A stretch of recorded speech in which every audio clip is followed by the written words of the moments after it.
really going when I was in college as a freshman, because it was the height of the Vietnam War and when they were killing all of our leaders, and it was a very tumultuous time, and you'd really have to stick your head in the sand to completely ignore everything. It's kind of like now. And I have been doing all kinds of political organizing and work since then. I grew up in Ohio in a small town, and there wasn't much political activism there, and it's still pretty red. And so it took getting to college. I went to Northwestern, and it was quite a time. And what happened is that as in the last few years, I've done a lot of raising money for political candidates and knocking doors, going and get people out to vote, done phone banks, texting banks, etc. And so one of the things is that it became clear to me that one of the missing ingredients was state legislative candidates had very little support. They raised very little money in comparison to the federal candidates like the US House and senators and president. Laura will tell you the history of how Republicans took over the state houses during Obama's time in office. It was pretty frightening. And when Trump won, which was even more frightening because so many of us had worked so hard to get Hillary elected, I still think they stole it, but that's a whole other topic. Then I realized that we really needed to help the state legislatures, because my big fear is that we're going to lose Roe v. Wade, and that in that is also that you're going to lose birth control, because if you look at any of those state laws about getting rid of abortion access in the state, they all mention birth control. Because, hold on to your seatbelts, this group of politicians that have taken over the Republican Party believe that birth control is actually an abortant and in fact causes abortion. They're so out of their minds because they don't believe in science. So all of that really scared me. And so I put together this group called Local Majority with Laura and a group of other women. We now have 45 people that are working on Local Majority, and we write papers and then do talking points for research and information that state candidates need that we ask them about. So instead of being kind of high and mighty Californians telling everybody what to do, we actually figured out, because the first state we worked in Virginia, was that we were like, oh, they're going to want stuff on guns and saying gun laws. They're going to want stuff on women's reproductive rights, because at the time they had the law about if you wanted to have an abortion, you had to have a vaginal ultrasound and look at the fetus. So we were like, they're going to want that. Not one of them asked us for anything about that. And in fact, when I went to knock on doors that fall, this was in 17, they said, do not say anything about guns. So we sure got schooled, as it were. And so now we are very careful to ask the state legislative candidates, what do you want? What do you need? What can we research for you? Because they have no money, they have no access. The state Democratic parties were decimated during Obama. And so they don't have support from the state party either. At this point, we've worked with over 150 candidates. Yeah, at least over 150. We worked in twice, and then we've worked in Michigan. Now we're working in Michigan a second time. We worked in Florida and Minnesota in 18, along with Michigan. And this year we're working in Michigan, Pennsylvania, and Arizona. So we work in these swing states that have state legislatures, and Laura will talk more about how we choose the state, how we choose the districts, et cetera. But the whole point is to turn these legislatures from red to blue. And in the last, since Trump was in office in 3.5 years, actually, it's been pretty remarkable. We've taken back about 475 of the 1,000 seats in the state legislatures lost during under Obama's time in office. So we're on our way. We're going to get a lot more in November. Hopefully all of our states are going to be able to flip. And just to continue using, one of the really important ways is that if the federal government makes it abortion illegal on a federal level, then it will go to states' laws. And 22 states currently have on their books that within 3 hours, they're called trigger laws, within 3 hours of the Supreme Court putting down Roe v. Wade, which I think is likely. I know we could argue that all day too. 22 states within 3 hours will make abortion illegal immediately. And so we are fighting to change those state legislatures and change those kinds of laws. There's many other laws I could go into, but I'm just using that as a strong example. In many respects, your state legislatures make laws that are much more impactful on your life than the federal government. So I will, for now, that's my introduction.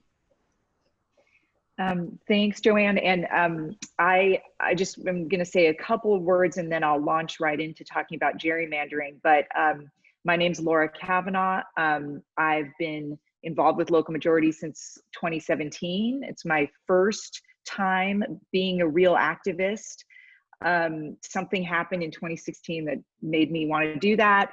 And it's been great. My background is that I'm a lawyer. I used to practice law full-time. Now I do a little bit. And I also have a travel business, which is really quiet right now, and local majority, which is very busy. But I think the reason that I chose to get involved in local majority, one of the reasons is because of gerrymandering and also voter suppression. And some of the things that when you really look at it, at least me, kind of made me upset about how our system works. So I'm really happy to tell you about that. And if we're ready, I will share my screen. Is there anything else, anybody? We're good? Okay. Let me just quickly say, yes, please. We're so excited to hear your perspectives. Thank you so much for being here. You guys are rock stars. We also just want to say that Real Talk, we hear all perspectives, and we're a nonpartisan organization. And so, yeah, we really value discourse and varied viewpoints. Yeah, so let's hop into it. Okay. All right. So we're going to talk about gerrymandering. I'm giving it away right here that you know that I don't think it's a good thing. Let's dive right in. There we go.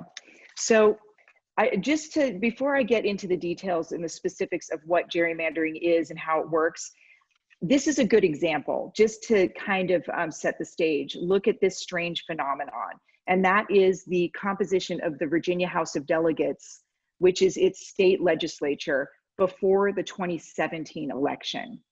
Virginia does state elections every 2 years on odd numbered years. So in 2016, Hillary Clinton won the state. Obama also won in 2012. They have a Democratic governor and 2 Democratic senators. You can see just based on this sort of how they lean as a state overall, how they vote anyway. But in 2016, Virginia sent 7 Republicans and 4 Democrats to the US House of Representatives. And the House of Delegates, which is their state government, had 66 Republicans and 34 Democrats. The key difference with those 2 races is that they're based on district by district voting versus statewide elections like president and governor. And this sort of lopsided result, it creates a situation where the legislature does not seem like it's really representing the will of the majority. And I would say that one of the most obvious examples of that was the question of Medicaid expansion, which is part of the Affordable Care Act or Obamacare, which is where states, it was this idea that states could opt to accept additional federal funding for healthcare. According to a poll that was taken in 2016, Medicaid expansion was favored by 2-to-1 margin in Virginia, but all 66 Republican delegates voted it down. So it didn't happen. Okay, How does something like that happen? That seems very strange. How did we get here? There are multiple factors. It's not all about gerrymandering. One thing is the power of incumbency. If you're an incumbent and your name is out there, you know, that's very powerful. Also, people tend to not vote down ballot. They're maybe not aware of local elections, so they'll go in and they'll just vote at the top of the ticket, but not look to lower profile races. But I would say that a large factor of what I just showed you in Virginia and many other states has to do with gerrymandering. And what gerrymandering is it's the practice of drawing district lines in a way to favor one party over another, specifically the party that happens to be in control. And it's something that we've been living with from the beginning. This political cartoon with this headline, ran in the Boston Gazette in 1812 after the party of the governor of Massachusetts drew a bizarrely misshapen district to favor his party. His name was Elbridge Gerry. Some thought that it looked like a salamander, so it became a gerrymander. Okay, I'm gonna give you a quick overview of how district lines work. Political districts are roughly even in population size. That's required by the Constitution within a state, and each district picks its one representative for each office. So this model is used for state legislature and also House of Representatives. So most states will have districts, smaller ones for the state legislature and bigger ones for the House of Representatives. Every 10 years, a US Census is done where all US residents are counted, which leads to redistricting to account for more people being born, people moving. A lot can happen in 10 years so that districts remain even in population size. So that's how redistricting happens. This happens to be a census year, 2020. You may have seen ads, you know, respond to the census, which is really important. So redistricting, which only happens once every 10 years, is coming up. There has been some controversy about this census. The Constitution requires that, this is just sort of an aside, but it's important in the discussion of redistricting. It requires that every person residing in the US be counted. Earlier this year, the Trump administration attempted to add a question about citizenship, which people feared would silence a lot of folks who'd be afraid to answer. And the Supreme Court blocked the question. Just last week, Trump issued a memo arguing that undocumented immigrants should not be counted. Unlikely to succeed, the census rules have not changed since 1790, so that probably won't go anywhere. But this is really important because census data, not only is it used for redistricting purposes, but also to apportion federal money. It's used for some really important things. Okay, who decides? How are these lines drawn? The vast majority of states, 35, it's the state legislature. So it's a political process. In 7 states, including California, it's done by independent commission. Independent meaning it's supposed to be non-political. In California, that's the process that's used for both state and congressional lines. I know that doesn't add up to 50. So some states, there are a few states in there that one of them has a political commission, which is kind of odd. Some of them only have 1 congressional district, so not everyone's in this count. But as you can see, the point is, in the vast majority of cases, it's the state legislature that's doing this. I will tell you that there's been some recent movement on, there's sort of momentum to change this. I think what's happening is people are kind of waking up to the problems involved in having politicians being the ones to choose their own districts. 10 additional states are now working on changing the way that they do this after the 2020 census. Virginia, by the way, since we've talked about Virginia, is one of the states that's looking into a constitutional amendment, a state constitutional amendment to create an independent commission. Okay, I love this simple, this is a simple, but I think effective visual to explain ways that lines can be drawn to really change the outcome. In the first example, so this one here's to the left, there are no districts. There's just 60% blue and 40% red. This is sort of like how it would be for a statewide election for governor or something, and blue wins. There's more blue than red. And I'm not talking about parties, it's just the two colors in this picture.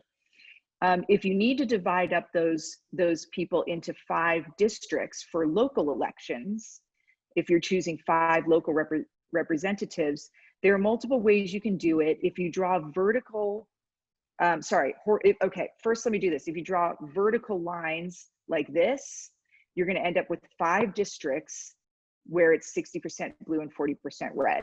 That works. You have proportional representation. If you draw them horizontally like this is called cracking. What they refer to this as this technique of gerrymandering as cracking. You've taken the red folks and you've made them the minority in every district, and you have 5 blue and 0 red. So their voice is completely silenced in this example. And then this example is called packing. And you can see that this is where you end up with these funny shapes, like the gerrymander salamander shape. One group is packed together into districts that they win. In this case, there's these 2 blue districts, but overall they end up with a smaller voice than they otherwise would have. In this case, you have, even though there's a majority of blues, you have 3 red districts and only 2 blues. Now, we already know that in most states, the state legislature are the ones who draw the lines. So when the party in power is drawing the lines to protect their own seats, to ensure that there's no competition, then you have to ask yourself, do we choose our politicians or are they choosing us? And the fact is that our country has a long history of gerrymandering, going back to even before Governor Jerry gave a name. And you know, if that annoys us and we think it's undemocratic, keep in mind both of the major parties have been guilty of this. Okay, this is just like a little fun break to break up the presentation, sort of like naming the cloud, the animals you see in clouds. Name the creature. These are actually districts. These are congressional districts. This first one is in Florida. And I mean, the districts have to at least touch. You can't break it and then start again. And I mean, this is like got to be like 2 blocks or something. This skinny part here. I think this one looks a little bit like a chicken. There's his head bent back. This one here is in Maryland. It's called the praying mantis. I didn't come up with that, but when you think about it, maybe there's the head, the front feet, and the back feet. And then this one here is in North Carolina. And I think it's very clearly a seahorse. Moving on. So I mentioned that both parties have gerrymandered through history, and that's true. But this example is worth going over because no one has done it on the scale with the precision, with the success, the surgical precision and success as what was seen in the case of Red Map. Red Map stands for the Redistricting Majority Project, and it was an organized nationwide effort to gerrymander in favor of Republicans after the 2010 census. So the last census, this all took place about 10 years ago. In the research that I did on this, I've heard it called one of the biggest and most successful political heists in history. It grew out of a super PAC that raised $30 million for this project, a lot of money, and they spent it in state legislative races.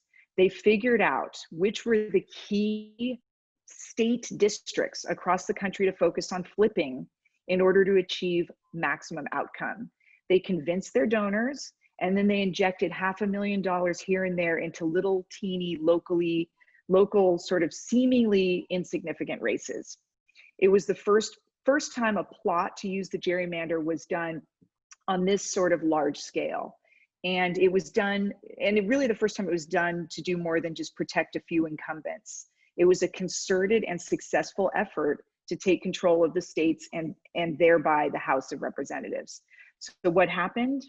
21 state legislatures flipped from blue to red in 2010. So they were fast, they got it done. Redistricting happened in 2011 with these new legislatures. By 2012, the Republicans had a majority of state houses and also Congress. And the results that year say it all. Obama won the Electoral College and the popular vote by large margins. This is 2012, his second term. Democrats took 23 of 33 available Senate seats. So again, remember, those are the statewide elections where the districts don't matter. But in the House of Representatives, where 1.4 million more votes were cast for Democrats, Republicans took 54% of contested seats, ending up with a 33-seat advantage. And if you look at the state-by-state results, the trend continues that year. In Michigan, Republicans got 45% of the vote and 64% of the seats. And that happened in Pennsylvania, Wisconsin, Ohio. These are a few examples where a minority of voters won a majority of the voice. So if you look, this is from RedMap's website. So that organization that I was just telling you about that executed on this plan, you can see they did a really good job naming their group. That map looks really, really red. The state legislative control over here on the left, this is in after the 2008 election. 15 states had their governments under Republican control. Again, this is the state government.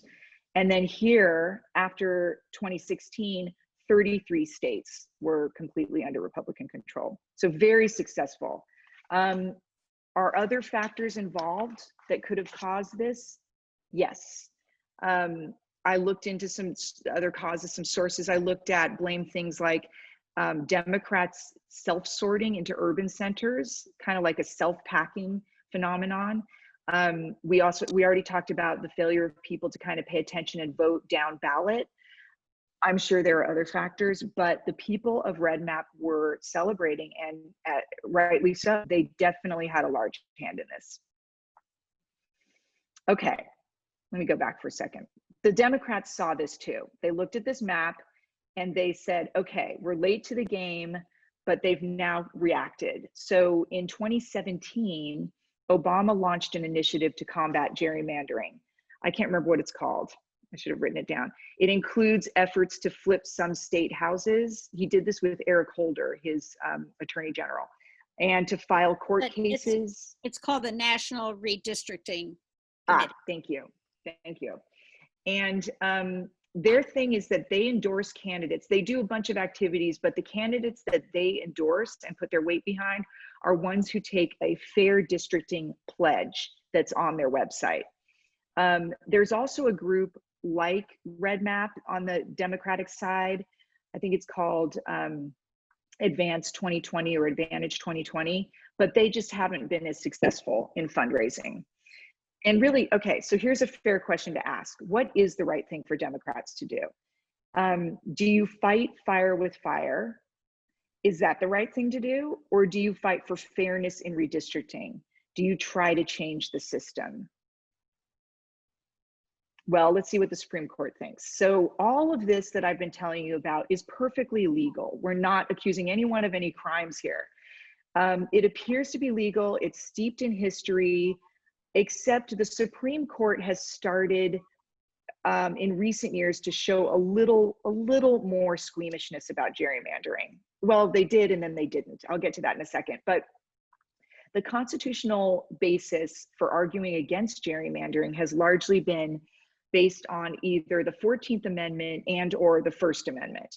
The 14th Amendment Equal Protection Clause is where you get anti-discrimination types of things. So that's been successfully used in cases arguing that a gerrymander has been done on racial grounds, that people of color have been packed into certain districts to sort of silence their voices.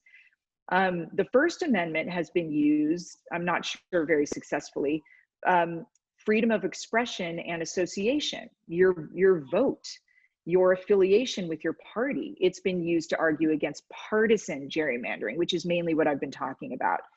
Essentially, if I'm a Republican living in a district gerrymandered to favor Democrats, then my vote is taken away from me and the First Amendment implications of that. So to talk about racial gerrymandering for a second, there are a couple of cases from 2017, one from North Carolina and one from Virginia, where the court held that racial gerrymandering like I said before, an example would be packing idea, voters of color into fewer districts in order to diminish their voice is unconstitutional. But there was a 2018 case out of Texas where the court held that there wasn't enough evidence that district maps were tainted by intentional racial discrimination. Essentially, what the court did in 2018 was set a really high bar to prove racial gerrymandering. And it is complicated. You have the Voting Rights Act of 1965, been on the books for a long time, and it allows considering race in voting procedures in order to empower people of color and give them a chance to elect someone from their own community. But you can't have your purpose be to minimize their voice.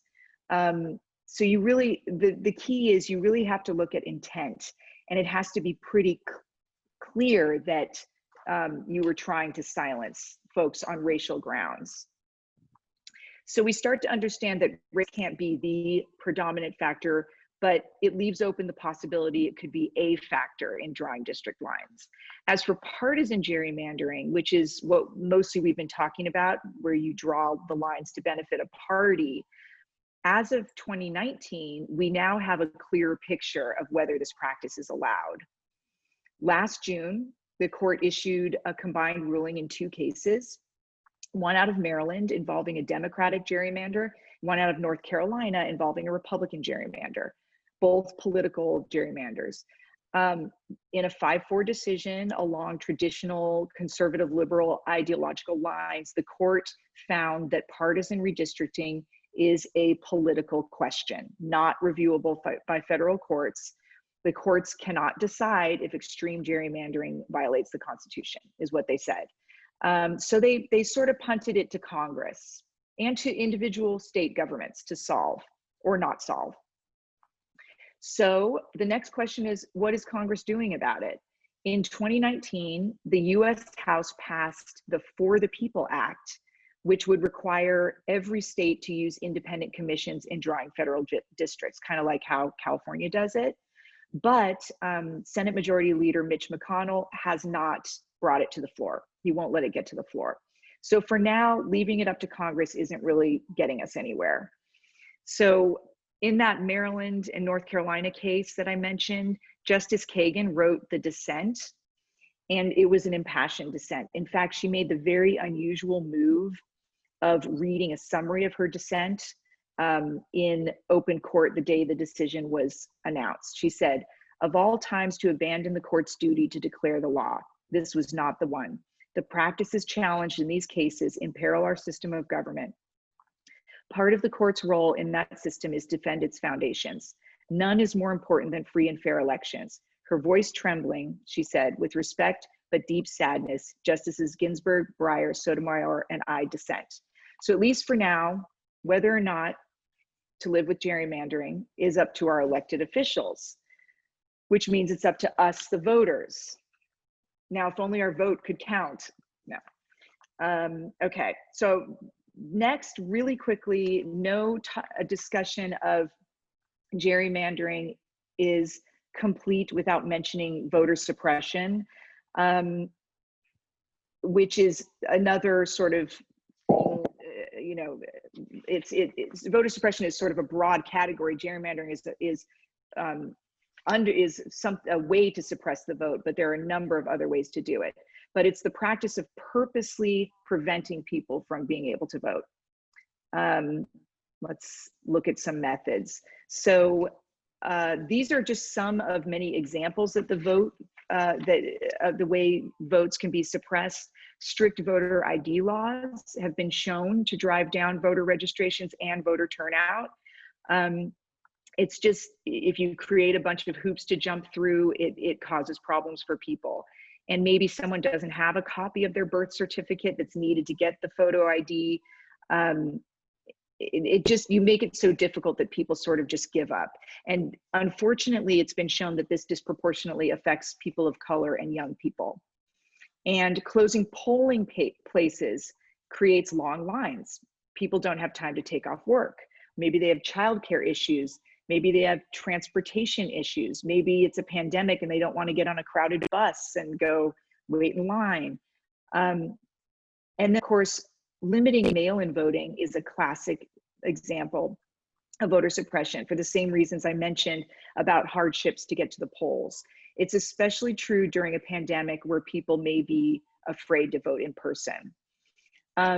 Obama's eulogy at Congressman John Lewis's funeral the other day, I added this on, I wanted to mention this. It was so powerful. If you haven't watched it, I suggest you pull that up. He made a very strong point about the evils of voter suppression, pointing out that the current administration's attacks on the US Postal Service, especially during a pandemic, and the claims being made about mail-in voting being unreliable it's a problem. It's a way to suppress the vote. And his hope is that we carry on John Lewis's legacy of fighting for equal rights, including the right to vote. Okay, to wrap up, what happens when gerrymandering and voter suppression diminish the vote? And when you get these kind of skewed results we talked about, like after the Red Map plan? Well, we've seen that the will of the people can be undermined. So I talked already about the example in Virginia with Medicaid expansion, where twice as many of the voters wanted it, but 2/3 of their elected officials blocked it. Gun legislation is another example. The vast majority of Americans, polls show, support common sense gun laws, but many states still don't have those laws on their books.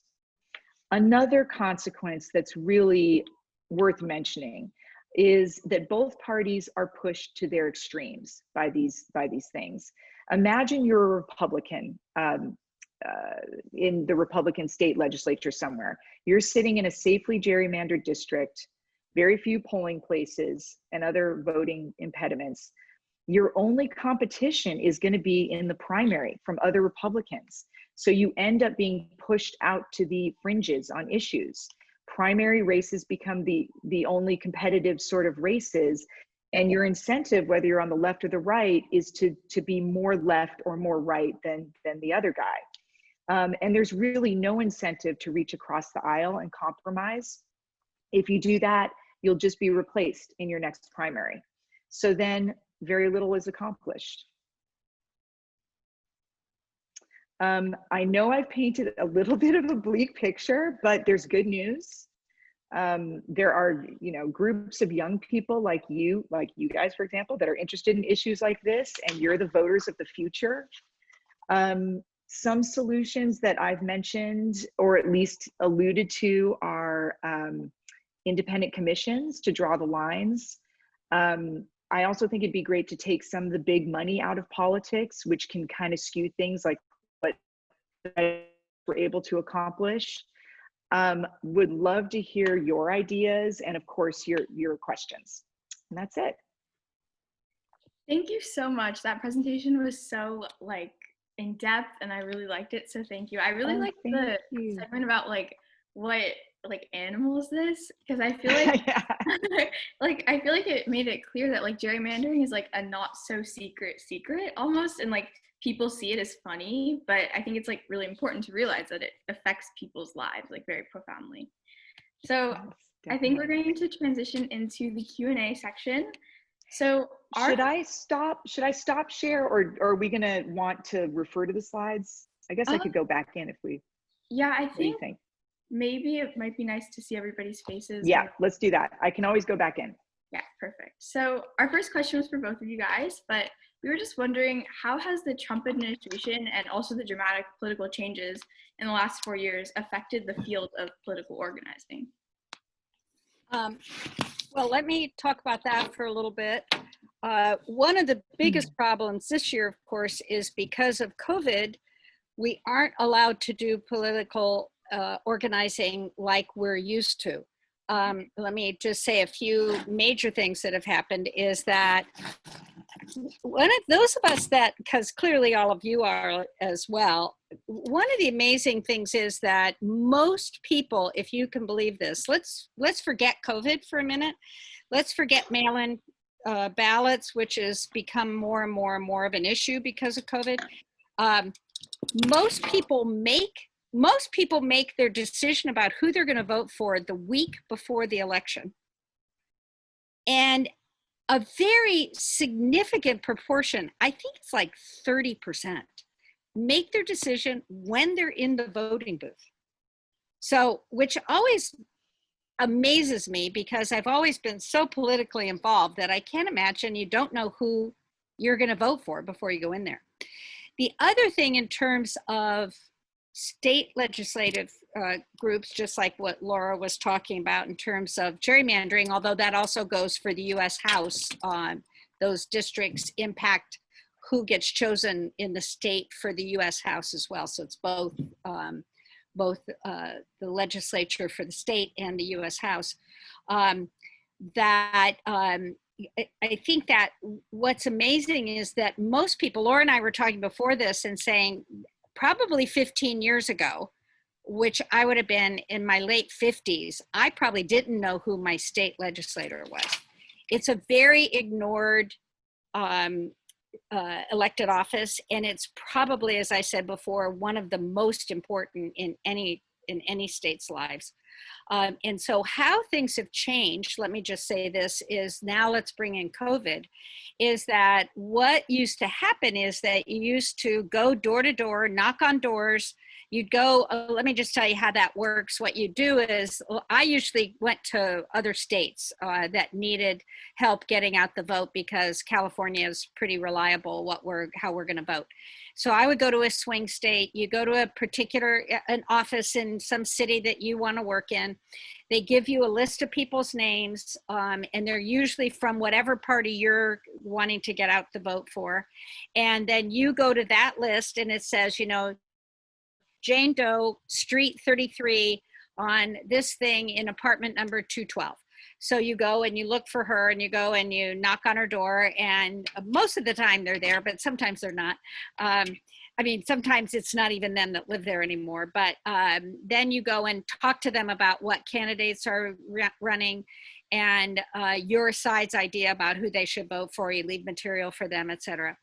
And that is now almost completely not possible. They're having this fantasy.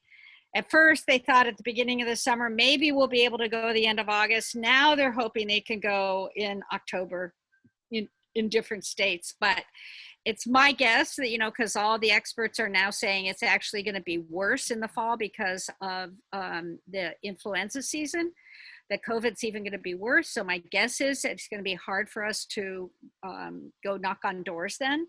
So what's changed this year is that people are relying more on phone calls and on texting and on sending letters and postcards to people in other states. One of our friends that's on our committee with us, Tracy, she signed up for Swing Left's work with sending letters. Their plan is to send 10 million letters to infrequent voters in the states. And there's always a certain percent of the population that votes no matter what. I remember I was almost throwing up, and it was long before mail-in balloting. And I took my young son, who's now 38, down to my polling place, and I laid on the ground and told him what levers to pull. And my friends that were running the polling place said, I don't think that's okay for your, my son was 8, for your 8-year-old to be voting for you. And I said, I'm telling him how to do it. Anyway, I live in Portola Valley, small town, so they let me do it. But so there's a group of the population that's going to vote no matter what. But what really both parties are trying to do is to get the people that don't vote very often. In the 16 election, 6 million people who voted in 2012 did not vote in 2016. So our side is working really hard to get those people to vote again, but it's hard. How do you reach them if you don't go knock on their door? So that's how things have changed this year in terms of getting out the vote. And I want to put in a little plug, by the way. Even though we're going to have a lot of mail-in voting, there's still going to be a lot of people that are going to come to the polls, and they are looking for poll workers. And as long as you're 16, you can be a poll worker. And it's actually very fascinating to be a poll worker. And you could do that because a lot of poll workers are, of course, are in my age group. And because we're the most vulnerable in terms of getting sick from this virus, a lot of older poll workers are not going to show up. And you do get paid, and it is very interesting, and you probably could get community service from whatever school you go to. And so that's my push. Yeah, that's a very great point. Poll working is a very like vital part of the process. And Laura, I didn't know if you want to add anything about just like the whole process of how your field has changed at all. Yeah, I mean, I'm more new to the game, so I rely on JoAnn's answer. Thank you. Okay, we'll move on to our next question, which is, can a partisan redistricting process ever be fair? And I know, just looking at like New Jersey and Maryland and other examples of democratic gerrymandering, I'm wondering sort of how you think about flipping state legislature seats and sort of acting within this unfair system. So how do you approach that? I'm happy to take that one. So I think that my feeling is that no, it's not fair, and it doesn't matter who's doing it. I'm not a fan. I think that it makes no sense to let the politicians choose their own districts, and it's just going to be rife with problems. It's really, there's no great way to do that. I think that there's a lot of damage was done. I think the Democrats were a little asleep at the wheel, and the Republicans did something that was within their power and within the laws to do, and has been, found by the Supreme Court to be perfectly fine. And I don't blame them. They were more on it. And so now a lot of what local majority is doing is going to those same states that have, Virginia is a great example. It has clearly the state government did not match the majority of the people there. I think this is where the idea of local majority's name came from. And we did some work in 2017 and 2019 there, and now, and other groups work there as well. We can't take all the credit, right, JoAnn? Or can we? Maybe I'd like to, but no. Well, now it matches up better. They have a democratically run government, and it's about proportion to the, like when we go on and try to flip districts, they're red districts in terms of the person that's sitting in that district in charge, but they're blue voting districts. Like, we're not going into red voters and trying to change their minds. So it's a little bit of undoing some damage, but I think the ultimate goal should be something like independent commissions. I think California does a good job now. Yeah, very okay. Yeah. So I think we wanted to transition into audience questions now, so you guys can raise your hands physically, and also in the participants thing, we'll call on whoever wants to go first.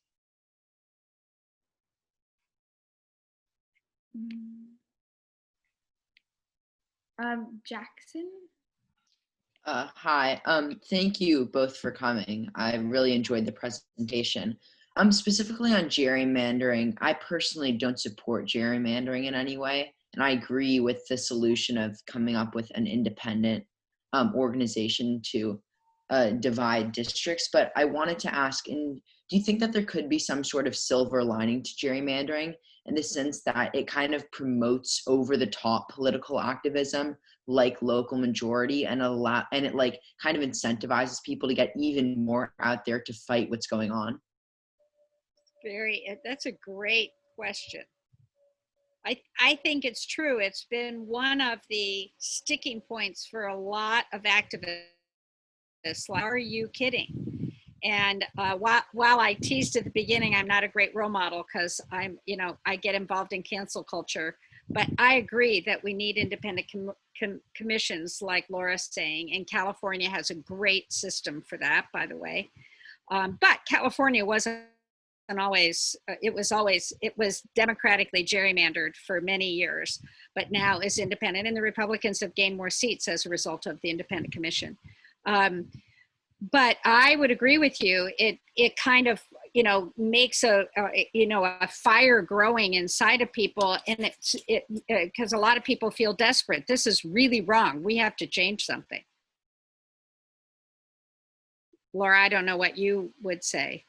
No, I agree. And I think about the silver linings of a lot of stuff going on right now. I mean, there are definitely things that have happened in our country politically that have woken me up. And I know that, a lot of people feel the same way, and it's inspired people to run for office, to make connections, to join groups like Local Majority. And so, yeah, I see your point for sure.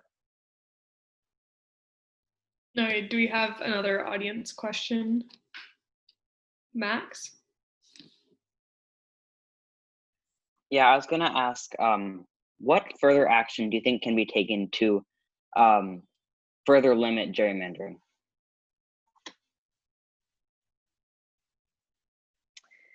I think that the best answer would be for Congress to act on it. And that's a big ask, because the majority is, by nature, going to want to keep their seats. So, it's just, they're probably not the right ones. The Supreme Court, I wish, would have found that it was unconstitutional, but they didn't. There's just inherent risk in putting the people in charge of deciding how you gerrymander. So I think it's going to be a state by state battle. And I think that the good news is the trend is going in my opinion, in the right direction. We've seen more states interested in independent commissions. I think that's really the way to go. Yeah, and also, I think that the group out of Pennsylvania, there's a group out of Pennsylvania that has figured out an entire system for how to redistrict these states that have been terribly gerrymandered. It's very fascinating. It was very funny. I signed up for a seminar run by the woman who does that. And for some reason, they didn't have my name when I got there at the thing in San Francisco, but one of our team members had signed up, and she had texted me and said, I can't come. And she's an engineer. And so I was wearing her name tag so I could get in. And after the first, 3 minutes of this woman introducing it, it became so math heavy. And so, and everybody in there, when I was reading their name tags, they were engineers, or the far majority, and they would laugh. And I just would at different things that made literally no sense to someone who wasn't an engineer or a math person. And I didn't want to sully her reputation. So I just laugh along like I knew what they were even talking about. But it's a very, very heavy math situation. And they're the ones that have, help to inform California's independent commission, and they're doing it across the states. Whenever there is a court mandated, like in Pennsylvania, North Carolina, Virginia, whenever they're doing that, they're the ones that are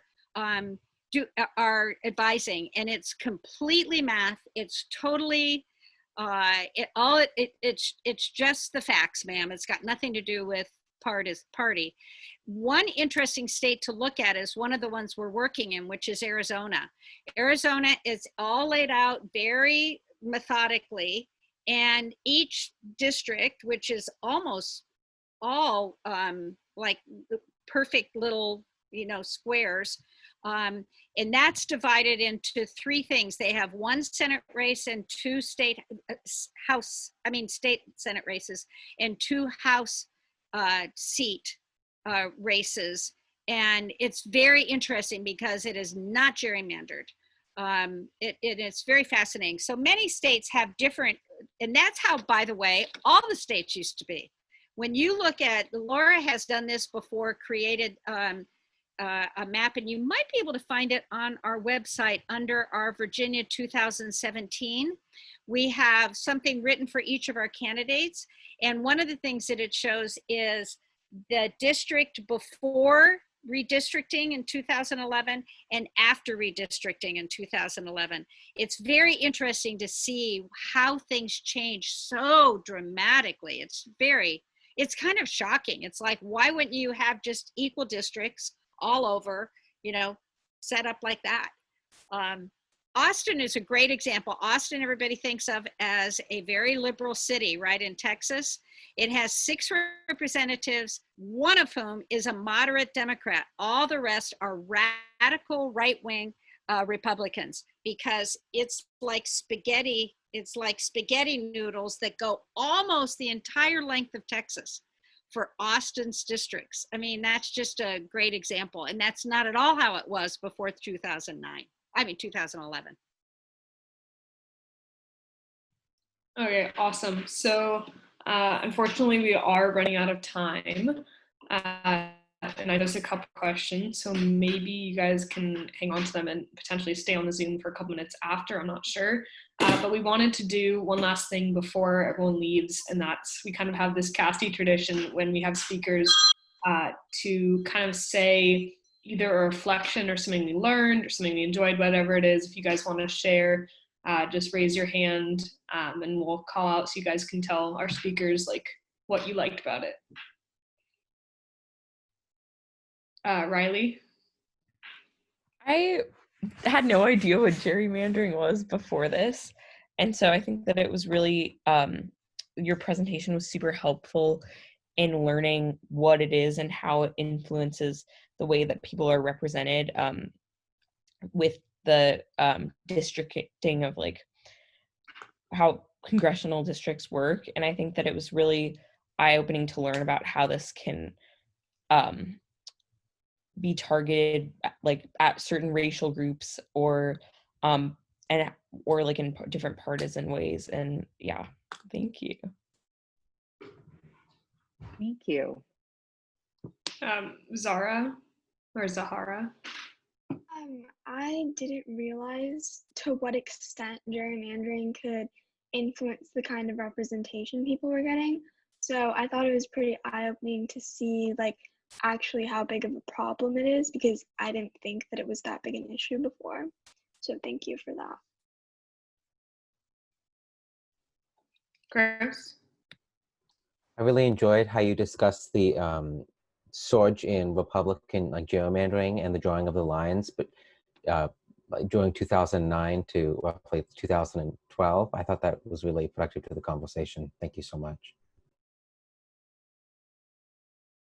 We'll go Bella and then Eliza. Well, like for me, I had no idea that the court actually ruled on it. So I think that was really interesting to see that like how they thought about it and then that they had to pass it on to Congress. I want to thank you both for turning my attention to state legislators and how important they are in determining how we live, and also through redistricting. And definitely that's a new point of focus for me going into the 2020 season. So thank you for that. Jackson? Well, I just personally really loved everything. And while I kind of knew what gerrymandering was, I never heard of Red Map and that entire process. And while I knew that these had taken place in places like Wisconsin and North Carolina, I never realized that the Republicans actually had a concerted effort to do this widespread across the United States. So that was pretty eye-opening. Yeah, I wanted to say one thing, because people are saying, how can we get involved? And I'd love for you to watch the film Slay the Dragon that is on, I think it's free streaming on Netflix. It might not be free, but it's on Netflix. And it's very interesting because it's about Michigan's Independent Commission, how it got started. And it got started by a young woman who I was telling Laura, I think she was a sophomore in college. She may have just been out of college, but that is it. And she had no political experience. She did not have, you know, politician parents or something like that. And she just got, hey, this is wrong. And she started a process that lasted for a few years, but she is the reason. She is the beginning of why they now have an independent commission in Michigan, which, by the way, this is another great example of that. The state legislature, even though Michigan has everybody at the top is a Democrat, the governor, the lieutenant governor, the secretary of state, both their senators are Democrats. The state legislature is almost veto proof, and they're trying to stop the independent commission. No, even though the voters voted for it, like over 60%, I think. Laura, is that right? I think that's right. Voted for it over 60% because it's a bipartisan issue.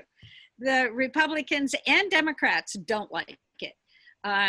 So Slay, I would encourage you to watch Slay the Dragon. It will help reinforce what we've talked about, and it's very fascinating. I don't want to interrupt, but I do want to be cognizant of time. I know it's 4:01, but we would love, I feel like a mom right now, but to take a group picture.